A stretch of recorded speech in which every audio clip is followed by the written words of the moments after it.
wachezaji wana masimu makubwa, wanaona hivyo vitu.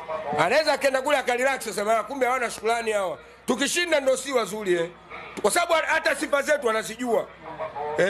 Tunawasifia Mpanzu mpaka definition anatungiwa. Mpanzu kaitwa mpaka definition of revolution of what? Football of Tanzania.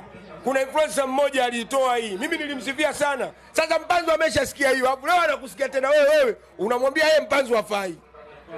Juzi tu tumemsifia na JKT na JKT Tanzania. Ndio chanzo cha kupata point 3. Hapo leo anakuja kukusikia tena wewe. Yaani hata wiki mbili hazijaisha wewe tena unamgeuzia kibao kisa amekosa goli moja. Tayari Mpanzu hafai, Mpanzu anahujumu timu, Mpanzu si anataka kwenda Yanga. Wapi na wapi?